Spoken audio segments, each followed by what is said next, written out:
Friends, હાલતા ચાલતા શોર્ટકાસ્ટમાં હું મનાલી ગોસાઈ આપ સૌનું સ્વાગત કરું છું. મને ખબર છે ગરમી બહુ જ વધી ગઈ છે, એટલે જ હું આજે સ્ટુડિયોમાં છું. હવે તમે બધા વિચાર કરતા હશો કે સ્ટુડિયોમાં છે એટલે સેલિબ્રિટી કોણ છે, પણ આપણે હાલતા ચાલતા શોર્ટકાસ્ટમાં એ વિચાર્યું છે કે આપણે આજે ગરમીમાં ચાલીને વાતચીત નહીં કરીએ, આપણે છાયણામાં મસ્ત જગ્યા પર બેસીને વાત કરશું. હવે તમને એમ હશે કે આજે સેલિબ્રિટી કોણ છે, એમના વિશે હું તમને કંઈ જ કહેવાની નથી, ડાયરેક્ટલી મળવાની છું. રાહ કોની જોવો છો? ચલો મારી સાથે. સપનાજી, હાલતા ચાલતા શોર્ટકાસ્ટના પૂરી ટીમ તરફથી હું મનાલી ગોસાઈએ તમારું સ્વાગત કરું છું. Thank you so much. Ma'am, તમે ડિરેક્શન સ્ટાર્ટ કરો. ડિરેક્શન એ ટાઈમ પર ઇટ્સ લાઈક મેઇન ગો. તો એ ટાઈમ પર તમને ક્યાં એવું લાગ્યું કે તમારે ડિરેક્શન કરવું, એ પ્રેરણા તમને ક્યાંથી મળી? મેં જે શિક્ષણ કર્યું મહારાજા સયાજીરાવ યુનિવર્સિટી વડોદરામાં, એમાં એક ફેકલ્ટી ઓફ પરફોર્મિંગ આર્ટ છે, એમાં ડ્રામા ડિપાર્ટમેન્ટ છે, ત્યાં મેં માસ્ટર્સ કર્યું. ત્યાં છે ને બધું કમ્પલસરી હોય છે. તમારે એક્ટિંગ પણ કમ્પલસરી કરવાની, તમારે લાઇટિંગ કમ્પલસરી કરવાનું, સેટ લગાડવાનો, મ્યુઝિક કરવાનું, everything is compulsory. Direction compulsory છે. એક્ટિંગ તમે ફર્સ્ટ યરથી કરો અને ડિરેક્શન તમે ફાઇનલ યર માસ્ટર્સ અને ફાઇનલ યર બેચલર્સ. સો ઓનેસ્ટલી હું બહુ ખુશ હતી એક્ટ્રેસ બની. મને બહુ મજા આવતી હતી. એટલે અવોર્ડ મળે ને એ બધું થાય ને બહુ માથે ટેન્શન નહીં. ડિરેક્શનમાં બહુ કમ્ફર્ટ. પછી બેચલર્સ પછી ને બિફોર માસ્ટર્સ શરૂ થાય તેના મને દૂરદર્શન અમદાવાદમાં નહોતું મળ્યું. મેં 5 જ મહિના કરી અને પછી મારે માસ્ટર્સ કરવું કન્ટિન્યુ હતું. હું પાછી આવી વડોદરા. પણ એ 5 મહિનામાં મને કેમેરાનો ચસ્કો લાગ્યો કે હું લોકોની પાસે જઈને કન્વે કરું છું. લોકો એઝ અ ઓડિયન્સ મને આજે નાટક જોવું ગમે, પણ એઝ અ ડિરેક્ટર મને લાગ્યું કે હું થિયેટરમાં કમ્ફર્ટેબલ હતી એના કરતા વધારે કેમેરાની પાછળ કમ્ફર્ટેબલ હતી. અને મારું માસ્ટર્સ પડતા સુધીમાં મારા થોડા મિત્રો હતા મુંબઈમાં, એ લોકોએ થોડા કોન્ટેક્ટ કરાવી દીધા એટલે મને તરત અસિસ્ટન્ટનું કામ અહીંયા મળી ગયું.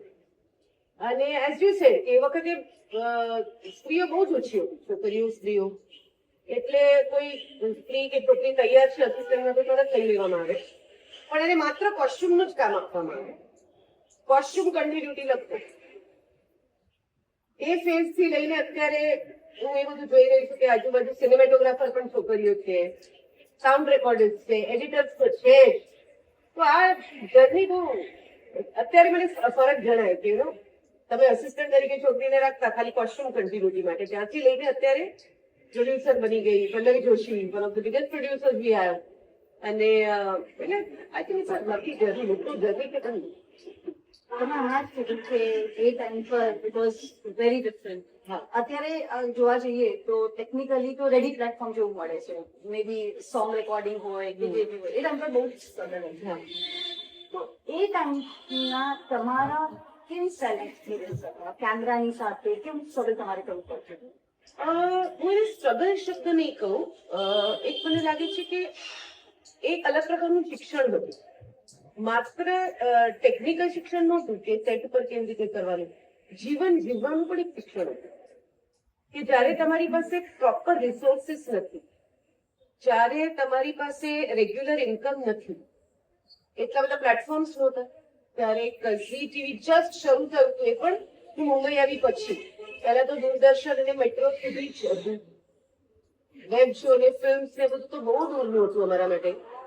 એટલે એ વખતે જે સંઘર્ષ થોડું ઘણું કહેવાય, પણ મજાનો. તમને જો એ વસ્તુ માટે પેશન હોય ને તો તમે માણો એ બધું.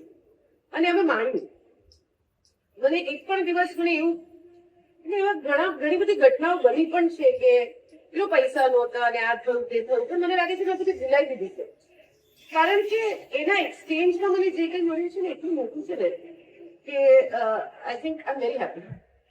હું જિંદગી સાથે ભગવાનની બહુ અસીમ કૃપા છે મારા પર. એટલે મને સાચા માણસો મળ્યા, સારા માણસો મળ્યા, સમયસર વ્યવસ્થિત માણસો સાથે કોન્ટેક્ટ થવું, આ પણ એક નસીબનો કામ છે, બહુ જ મોટો.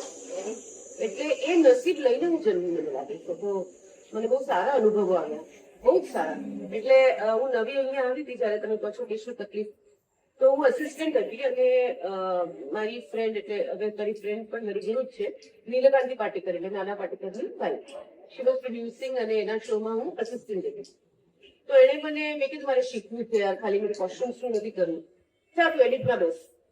એટલે એડિટમાં હું આખી રાત બેસું અને મારી સાથે માત્ર એડિટર હોય, કે હું તો નાની હતી જે વખતે, એના પણ નવા નવા લગ્ન થયા. હવે એ જે બે માણસો હતા એ લોકોએ મારી સાથે જરા કંઈક ઊંધું ચત્તું બિહેવ કર્યું હોય તો હું વડોદરાની દેશી છોકરી હતી, હું પાછી વડોદરા જતી રહી હોય, પણ એ બધા મને એટલા સારા મળ્યા કે મને બચ્ચાની તરફ કેમ ટ્રીટ કર્યું. આજે પણ અમે લોકો ફ્રેન્ડ છીએ, તે વખતના આર્ટ ડિરેક્ટર, તે વખતના પ્રોડક્શન વાળા, આજે પણ અમે લોકો ફ્રેન્ડ છીએ અને આજે પણ એ લોકો નાના છોકરાને જેમ ટ્રીટ કરે છે. Because I was the junior most. પણ આઈ થિંક એ નસીબ નથી. આઈ એમ શ્યોર કે બધાને આવું નસીબ નથી મળતું, પણ મને મળ્યું મારા ઉપરવાળાની કૃપા. મેમ, તમે હિન્દી, ગુજરાતી અને મરાઠી ત્રણેય લેંગ્વેજીસમાં તમે કામ કર્યું. શરૂઆત તમે કરી ગુજરાતીથી, એમાં તમે જીતેન કુમારજી અને ધર્મેશ વ્યાસ, મતલબ એ ટાઈમ પર હજુ બી નો ડાઉટ એ લોકો છે જ કોણ છે, એ બંનેમાં ડિફરન્સ શું છે? ઇન્ટરેસ્ટિંગ. હિતેન સાથે મેં ગુજરાતીમાં કામ જ નથી કર્યું. સૌથી ઇન્ટરેસ્ટિંગ એ છે મેં હિન્દીમાં કામ કર્યું છે, હિન્દી શોમાં કામ કર્યું છે. ધર્મેશ સાથે મેં હિન્દી પણ કર્યું, ગુજરાતી પણ કર્યું, કારણ એ કોલેજમાં મારો જુનિયર હતો. એટલે ડિફરન્સ હું બહુ ના કહી શકું, કારણ ધર્મેશને મેં વધારે ઓબ્ઝર્વ કર્યો છે. ધર્મેશ અને મેં ઘણા નાટકો સાથે કર્યા છે, અને જયારે તમે નાટકો સાથે કરો ને ત્યારે તમે જયારે 35 દિવસ રિહર્સલ કરતા હો તો એકબીજાના પોઝિટિવ નેગેટિવ બધા પોઈન્ટ તમે સમજો, સ્વીકારો અને એ રીતે તમે તમારું ઇમ્પ્લિમેન્ટ કરો. જયારે સ્ટેજ પર જાઓ you go as a team, એટલે એ બોન્ડિંગ અલગ હોય. સો ધર્મેશ અને હિતેન બંને માટે કહું કે ફેબ્યુલસ એક્ટર છે, ફેબ્યુલસ એક્ટર. એટલે ધર્મેશની પણ જે રેન્જ છે મને હજી પણ લાગે છે કે કોઈએ જેને બરાબર યુઝ નથી કર્યો. એટલે મેં અત્યાર સુધીના જેટલા શો જોયા, હસરતે વોઝ વન કે જેમાં મને એટલું લાગ્યું કે ધર્મેશ એને એકચ્યુઅલ એમાં આવી રહ્યો છે પણ નથી યુઝ કર્યું. જીતેન કુમાર બ્રિલિયન્ટ એક્ટર, ખાલી એને સમજવામાં શાયદ ઓડિયન્સને વાર લાગે, વાંક ઓડિયન્સને. શરૂઆતમાં અમે બધા જ સ્ટ્રગલર હતા, એ બંને જ નહીં, અમે બધા જ જયારે પૈસા ન હોય ત્યારે ભેગા થઈને બહુ મજા કરતા. અમે બહુ એન્જોય કર્યું છે વગર પૈસે. એટલે મારા માટે એ બધા સ્પેશિયલ છે બંને જણ. સો હિતેન આઈ થિંક એક્ટર તો કમાલ છે, સુપરસ્ટાર છે, પણ એક માણસ તરીકે છે ને, આંગળીના બેડે ઘણા એવા માણસો કે જે આપણે દરેક જન્મે સાથે જોઈએ, દરેક ફેઝમાં સાથે જોઈએ, તમારા સારા ફેઝમાં, ખરાબ ફેઝમાં. હિતેન ઇઝ લાઈક હિતેન બહુ કમાલનો માણસ છે અને આટલા વર્ષોથી એનામાં કાંઈ ફરક જ નથી પડ્યો. જયારે પૈસા નહોતા, કામ નહોતું, ત્યાંથી લઈને સુપરસ્ટાર હિતેન, મને અત્યારે કહો તો મને કોઈ જ ફરક નથી દેખાતો. બોલે પણ એવું જ, એ રીતે મસ્તી ચાલે. Dharmesh I think is extremely બહુ સ્પોન્ટેનિયસ, કારણ કે થિયેટર એટલું બધું કરેલું છે ને, તો અમે લોકો નાટકો પણ જયારે કરતા તો એલર્ટ રહેવું પડે એની સામે, કારણ કે ક્યારે શું આવે ઇમ્પ્રોવાઇઝેશન ખબર ના પડે અને તમે નહીં તો ફિક્કા દેખાવ. તો ધર્મેશમાં છે ને એક બહુ જ છુપાયેલો ટેલેન્ટ છે, એક બહુ અલગ છે જે હજી સુધી બહાર નથી આવ્યું. લોકો એની કોમેડી, નેગેટિવ, એ બધું એના એક્સટિરિયર, એક્સટર્નલ એપિયરન્સ કે બાહ્ય સ્વરૂપને જોઈને એને આપ્યું છે, પણ એને અંદરથી ટેપ કરવો જરૂરી છે. સો અહીંયા કોઈ ડિરેક્ટર જોતો હોય, પ્રોડ્યુસર જોતો હોય તો તમે મિસ આઉટ કરી રહ્યા છે સારા એક્ટરને. અચ્છા મેમ, તમે આપણા ગુજરાતના ગૌરવ જે છે દિનેશ વિદ્યા, તમે એમની સાથે પણ કામ કર્યું, એમની સાથે કામ કરેલો અનુભવ કેવો હતો? હું પેલા બહુ ડરતી ઇન ધ સેન્સ કે સાંભળ્યું હતું કે હિમેશભાઈ બહુ જ મૂડી છે, હિમેશભાઈ શોર્ટ ટેમ્પર્ડ છે, આ બધું સાંભળેલું હતું. એટલે હું જયારે પહેલી વાર મળવા ગઈ, એટલે પહેલી વાર મને સિંહ સાહેબનો ફોન આવ્યો કે હિમેશભાઈ મળવા બોલાવે છે, અને કે ટીવી માટે બોલાવતા હશે, અને મેં સાંભળ્યું કે એક દિવસમાં એક એપિસોડ કરે છે. હું તો ડરી ગઈ, શેના માટે બોલાવે છે? હું એટલી બધી ફાસ્ટ ડિરેક્ટર નથી, મને કે ફિલ્મ માટે બોલાવે છે. પછી હું ગઈ, ગઈ એટલે એમણે મને એક વાર્તા સંભળાવી અને I was completely bold over, કારણ કે બહુ જ ઋષિકેશ મુખર્જી ઝોનની વાર્તા હતી જે એમની પાસેથી એક્સપેક્ટેડ જ ના હોય. એટલે જે ઇમેજ મારા મગજમાં હતી એમ એ ઇમેજમાં ઋષિકેશ મુખર્જી ક્યાંય નહોતા બેસતા. સમજો છો તમે? તો આ વાર્તા બહુ કમાલ છે, સુબ્રત સિન્હાએ લખેલી હતી અને પછી ઇમેજમાં કે આપણે આ કરવાનું છે. એની પ્રોસેસમાં હું તમને કહું કે એવો એક્ટર ડિરેક્ટરને મળવો એટલે બહુ મોટો લાવો છે. એને આપણે કહીએ ને કે ઇમેજમાં આ કરવાનું છે અને પછી કેમેરામેન જઈને કે સર ये करना है, તો પહેલા ટર્ન થઈને મારી સામે જોઈએ. ડિરેક્ટર કહેશે તો હું કરીશ. એક્ઝેક્ટલી સેમ ડબિંગમાં કરે. ડબિંગમાં એને પેલો ડબિંગ કરનારો સાઉન્ડ રેકોર્ડિસ્ટ હોય, સાઉન્ડ ડિઝાઇનર, કે ઇમેજથી એસા કરો તો ઉભા રહે, ટર્ન થઈને મારી સામે જોઈએ કે કરું. એટલે he is completely directors actor. સમય પર આવવાનું એ બધું અને ડિસિપ્લિન કમાલ અને બધાને ખવડાવવાનો બહુ શોખ છે. તમે એમની ઘરે જાઓ અને તમને એકવાર પૂછે કે ચા લેશો કે કોફી, તરત કહી દેવાનું, કારણ કે જો એન્ડ ટુ એન્ડ નાનો કંઈક ના એવો શબ્દ જ નથી. કંઈક ને કંઈક તો રહેશે જ તમને, આ નહીં તો આ નહીં તો આ નહીં તો આ, એના કહી દેવાનું. અને ખૂબ અફેક્શનેટ માણસ છે. હી ઇઝ એક ફેમિલી માણસ છે, ફેમિલી માણસ. અને આ કેટલા વર્ષ, 15 વર્ષ ઉપર થઈ ગયા અમારી ફિલ્મને, પણ હજી અમે લોકો રેગ્યુલર કોન્ટેક્ટમાં છીએ. હમણાં જે હાલમાં લેટેસ્ટ મૂવી બેડેસ રવિ એ તમે જોઈ? ના, નથી જોઈ શકી, કારણ કે હમણાં મારી દીકરીના લગ્ન હતા લાસ્ટ મંથ, એટલે હું સખત એ દોડાદોડીમાં હતી. તમે હમણાં જ કીધું કે તમારી ડોટરના મેરેજ થશે, so you I mean from mother you have become a mother in સાસુમાં. સો એ કેવું લાગે છે? અરે મને તો એવું લાગે છે કે દીકરી તો હતી, હવે બીજો દીકરો આવી ગયો, કારણ કે એટલો બધો લાગણી વાળો છોકરો છે, મસ્તી વાળો છે.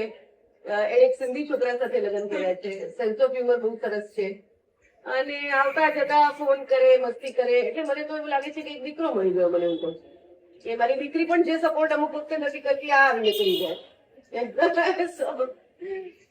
કહું છું ને, અમુક લોકો ઉપરથી અહીંયા લખાવીને આવે, એમાંથી હું એક છું.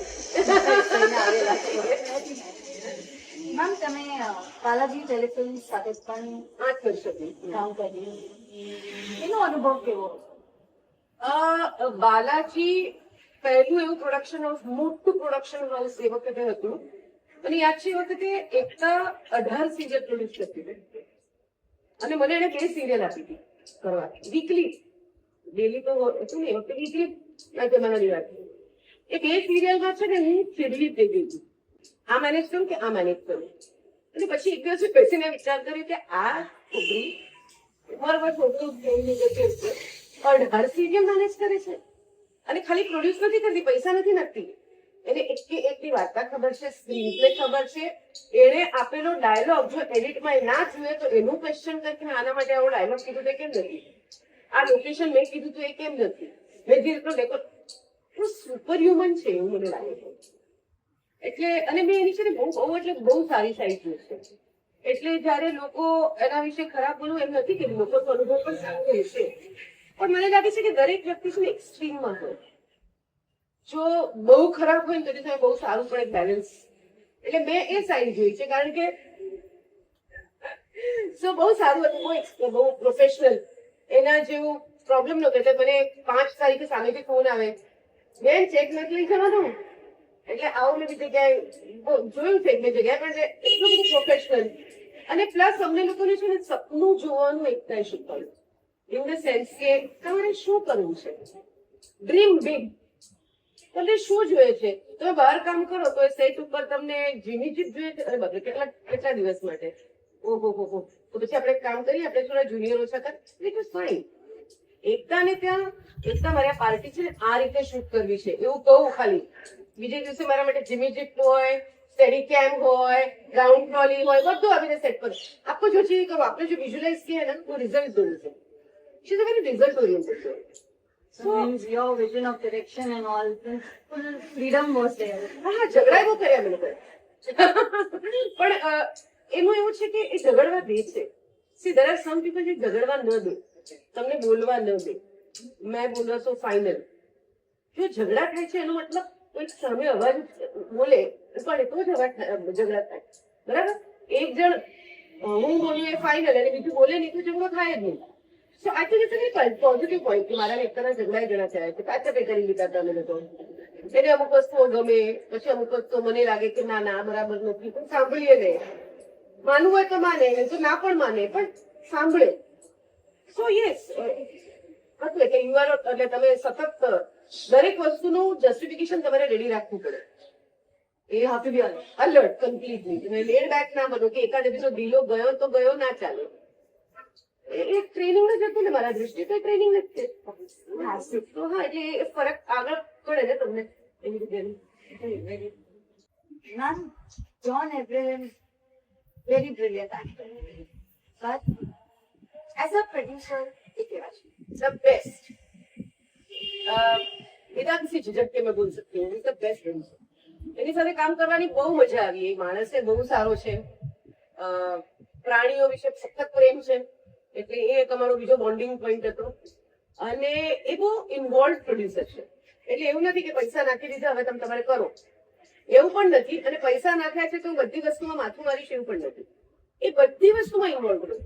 મરાઠી સ્ક્રીન પ્લે સાંભળે, ડાયલોગ સાંભળે, ગીતોના લિરિક્સ વાંચે, મ્યુઝિક સાંભળે, પણ સજેશન પણ આપે. પણ પછી આપણે જો એની સામે કન્વિન્સ કરીએ તો કે તમારું ડિસિઝન ફાઇનલ. એડિટ પછી પણ સજેશન આપે, તમારું ડિસિઝન ફાઇનલ. બહુ અમેઝિંગ માણસ અને અમેઝિંગ પ્રોડ્યુસર છે.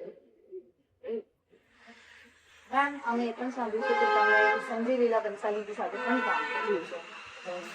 એમની તો પિક્ચરો જ આમ બહુ જ અલગ હોય છે, સ્ટોરી, કોન્સેપ્ટ, એવરીથિંગ. એમની સાથેનો અનુભવ કેવો હતો? સંજયજી એ શૂટિંગ દરમિયાન જરા ઇન્વોલ્વ નતા. ઓફકોર્સ અમે જયારે મ્યુઝિક રેકોર્ડિંગ ને બધું કર્યું તો એમને કહ્યું કે હું મ્યુઝિક ચોક્કસ સાંભળીશ. અને મને પોતાની મ્યુઝિકનો બહુ શોખ છે. અને ભગવાનની કૃપાથી મારી ફિલ્મના મ્યુઝિકને એવોર્ડ જનરલી મળતા હોય છે. એટલે ત્યારે બે સોંગ રેકોર્ડ કરીને મોકલ્યા. I was very happy. એટલે કે આમાં મારે કાંઈ જ બોલવાનું નથી, મને ખાલી એ સિંગરના નામ અને નંબર મોકલી આપો તમારા જે છે. પછી એડિટ ઉપર એ મારી સાથે બેઠા. એડિટ ઉપર પણ એમના સજેશન્સ હતા, પણ અગેન એ પોતે ડિરેક્ટર છે, તંત્રજ્ઞ છે. એટલે એ જયારે અત્યારે સમજો હું પણ બેસું, એટલે એ તો બહુ મોટો માણસ છે, એ સજેશન આપે. એ સજેશન આપે ને ત્યારે આપણને ડર લાગે કાઉન્ટર કરતા, કારણ કે એ સંજયજી છે. પણ જો આપણું કન્વિક્શન હોય અને આપણે એમને કહીએ કે આ કેમ છે, એ પણ સાંભળે છે. ડર આપણો, મને ડર બ્રેક થતા 3-4 દિવસ લાગે. પહેલા એ જે કે ને હું બધામાં પાડતી હતી, હા સર, હા હો જાયગા સર, હો જાયગા. નહીં કહી તો જો બહુ મોટું શું થશે, ઓળખ છે, હવે તો પિક્ચર પૂરી થઈ ગઈ છે. અને પછી મેં કહ્યું કે સર મને શું સમજાવે છે, હા હું બી સહી હે. એટલે મેં કહ્યું અરે આ તો બોલાય. એટલે બહુ બહુ સરસ માણસ છે. ના, એક વસ્તુ છે કે આમ મોટા વ્યક્તિનું જ્યારે નામ આવે, પ્યોર તો આવે જ આપણને. એમનો એ ઓરા છે. જોનનો એવું નથી, જોન સાથે પહેલેથી તમે છે ને બહુ ફ્રેન્ડલી થઈ જાવ. જોન ઇઝ અ વેરી બડી બડી થિંગ. પણ સંજયજી, સંજયજી, સંજયજી. એ ટાઈમ પર ડિરેક્શન અને અત્યારના ડિરેક્શન કેટલો ફરક છે? ડિરેક્શનમાં એક મોટો ફરક કહું કે એ વખતમાં છે ને પ્રોડ્યુસર આવતા અને પૂછતા કે आज कौन से सीन हुए, कैसे हुए सीन आज के. હવે પ્રોડ્યુસર આવીને પૂછે છે કિતને સીન हुए, कितना मिनट में किया. આઈ થિંક આમાં બધું આવી ગયું. ચોચલ કે આવી ગયો. Very nice. તમે હિન્દી, મરાઠી, ગુજરાતી આ બધી ઇન્ડસ્ટ્રીમાં કામ કર્યું, તેમાંથી તમારા કોઈ ફેવરેટ એક્ટર, એક્ટ્રેસીસ? બધા બચ્ચાઓ મારા છે, એટલે બધામાં બધા કોનું કહું, માર પડે છે મને તો બહુ. એકાદ બે જણનું નામ આપીશ ને. કોક એવું હશે ને જે બહુ જ દિલની તારીફ છે, મને ખરાબ નહીં લાગે. મરાઠીમાં હું કહું પ્રાર્થના બેરેક છું. ફેબ્યુલસ એક્ટર અને બહુ જ સિન્સિયર છે. અને એની સાથે 3 ફિલ્મો કરી છે, હજુ 3 કરવાનું મન છે. તૃપ્તિ તોરણમલ, ફેબ્યુલસ એક્ટર. હું સવિતા દામોદર પરાંજપેની મારી હિરોઈન હતી. હીરોમાં સુબોધ ભાવે. સુબોધ માનું તમે જાણી લો, ઇઝ અ લેજેન્ડ. આજથી 10 વર્ષ પછી, એટલે અત્યારે લોકો કે છે પણ એ ગણાયો જશે લેજેન્ડ. સ્વપ્નિલ જોશી, આ બધા જ બહુ સરસ છે. હિન્દીમાં કહું તો જેટ સોંગ, જીતેન સેજવાની, પછી કવિતા પ્રભુદેવ, સાક્ષી તન્વર, આ બધા લાડકા છે મારા. અને ગુજરાતીમાં કહું તો ધર્મેશ. એ ગુજરાતી ઓછું કર્યું છે, પણ જે કર્યું છે એમાં આઈ રિયલી લાઈક પ્રતિક ગર્ગ. એ મારી વિશેષ પર છે. એ બહુ જ ટેલેન્ટેડ છે. એટલે એ જે નુઆન્સીસ કાઢી છે મને બહુ મજા આવે છે એ કામ કરવાની. વંદના કમાલ એક્ટર, કમાલ છે. એટલે નોટ મારી બેટપણી છે એટલે નથી કહી રહ્યું, ખરેખર. એટલે લેમન તરીકે પણ જોઉં ને, એ પણ અનટેપ ટેલેન્ટ છે. મને લાગે છે એના માટે સ્ક્રિપ્ટ તો લખાવી જોઈએ. અને એનું લેવલ જ અલગ છે, બહુ જ અલગ છે. લિસ્ટ તો ચાલ્યા કરશે. વંદનાબેનનું હમપાચમાં અમે એ પહેલાના ફ્રેન્ડ્સ છીએ. વડોદરામાં હું હતી અને એ અમદાવાદમાં હતી ત્યારે. મેમ, આજની જે યુવા છે, જે ડિરેક્શન પણ કરી રહ્યા છે, જે એક્ટિંગ પણ કરી રહ્યા છે, એ લોકોની માટે કોઈ મેસેજ તમારે આપવો હોય તો, બીકોઝ તમે બહુ જ વર્ષોથી કામ કરી રહ્યા છો અને બહુ ચેન્જીસ પણ આવ્યા છે, તો એવો કોઈ વિચાર જે અમારી આજની યુવાને જાણવું જરૂરી છે? શું કહેવાય, સોનો ઇન્ટેલેક્ચ્યુઅલ લાગશે આ વાક્ય, પણ અને ખરેખર કેવું છે કે મને રિયલાઇઝ થઈ ગયું છે કે આજની પેઢી છે ને એ ઇન્ફોર્મેશન પાછળ બહુ ભાગી રહી છે. ગૂગલમાં જાઓ, એઆઈમાં જાઓ, અહીંયા જાઓ, ત્યાં જાઓ, પણ ઇન્ફોર્મેશન એટલે નોલેજ નથી. એ લોકોને સમજતા વાર લાગે કે એકવાર હું વિજયજી મહેતા, ઓબ્વિયસલી વિજય મહેતા સાથે બેઠી હતી, ત્યારે એ મને એમની પાસે હાઈ વજન નાટક એમણે ડિરેક્ટ કર્યું એ વિશે સમજી લેતી હતી કે કેવી રીતે કરવું. તો કે હું 3 મહિના એ સાઉથના ગામડે ગઈ હતી, જ્યાં આગળ યક્ષગાન શૈલીમાં કર્યું હતું. તો હું ત્યાં રહી, એ લોકોની ભાષા શીખી, એ લોકોનું આ શીખ્યું, તે શીખ્યું. અને એ પછી એક ડિરેક્ટર જેને યક્ષગાન શૈલીમાં બીજું નાટક હમણાં કરી રહ્યા છે, એમને મેં પૂછ્યું કે યક્ષગાન વિશે તમને માહિતી ક્યાંથી મળી? તું ગયું. તો હવે 3 મહિના ત્યાં રહીને જે લેડીએ એબ્ઝોર્બ કર્યું છે, એટલે આજે પદ્મશ્રી વિજય લેકર. તો મને લાગે છે કે ડિરેક્ટર એક એવી વસ્તુ છે જેમને નોલેજ કરતા, ઇન્ફોર્મેશન કરતા નોલેજ, અને નોલેજમાં છે ને આત્મસાત કરવું, કે એ ફીલ થવું બહુ જ જરૂરી છે. ખાલી નોલેજ અહીંયા હોવું જરૂરી નથી. એટલે એ જો કરશે ને બધી બાબતો, તો સ્ક્રિપ્ટ એમની વાલી બની જશે, સ્ક્રિપ્ટને એ વાલા બની જશે, અને પછી જે થશે બધું ઓર્ગેનિક પ્રોસેસ થશે, મેકેનિકલ નહીં. મેમ, being a woman, એક વાઇફ, એક માં, એક ડિરેક્ટર, આ બધા કિરદારો કઈ રીતે પોસિબલ છે તમારી માટે? જો ચેલેન્જ તો છે. એટલે જયારે હું વીકલી કરતી હતી, વીકલી સિરિયલ, ત્યારે એટલો પ્રોબ્લેમ નતો હતો. કારણ શું હોય, 8 દિવસ શૂટ હોય, એટલે એક સિરિયલ કરતા હો તો 8 દિવસ 2 સિરિયલ કરતી હતી, તો 8 ને 8 16 દિવસ, બાકી 14 દિવસ તમે એશ કરતા હતા. એટલે એડિટમાં જઈએ પણ બધું સાચવી લેજે, કે દીકરી બહુ નાની હતી. પછી ડેલીનો જમાનો થયો, અને ડેલીનો જમાનો શરૂ થયો એટલે મેં પહેલા તો 30 દિવસ એક જ સિરિયલ કરતા, પછી દરેક ડિરેક્ટર 2 સિરિયલ કરતા, 15 દિવસ આવે ને 15 દિવસ સિરિયલ. અને બધા ડિરેક્ટરોએ બહુ મોટા મોટા ઘરો બનાવી લીધા, મોટી મોટી ગાડીઓ લઈ લીધી. પણ મેં ચૂઝ કર્યું કે હું એક જ શૂટ કરીશ.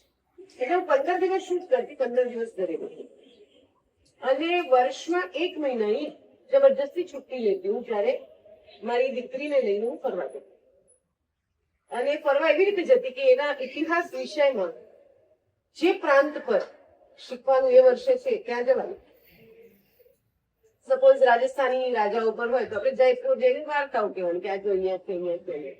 તો એના માટે બહુ એક્સાઇટિંગ હતું. એટલે પૈસા ઓછા કમાયા, પણ આનંદ ખૂબ કમાયો. કેમ કે આજના જમાનામાં બધા લોકો પૈસો વધારે કમાય ને કે આનંદ નથી કમાતા. અને પૈસો પતી જાય છે, આનંદ પતતો આનંદ નથી. સત્ય વાત છે. So, એકદમ ma'am, really thank you so much કે તમે આજે અમને આટલો સરસ સમય આપ્યો. ખાસું અમને જાણવા મળ્યું, ખાસું બધું શીખવા મળ્યું છે અમને. મારી પૂરી ટીમ તરફથી હું તમને ધન્યવાદ કહીશું. ના તો ફ્રેન્ડ્સ, સપનાજી સાથેનો આજે આપણે અહીંયા સમાપ્ત કરીએ છીએ. મળીએ બીજા એપિસોડમાં. જય મહાવીર.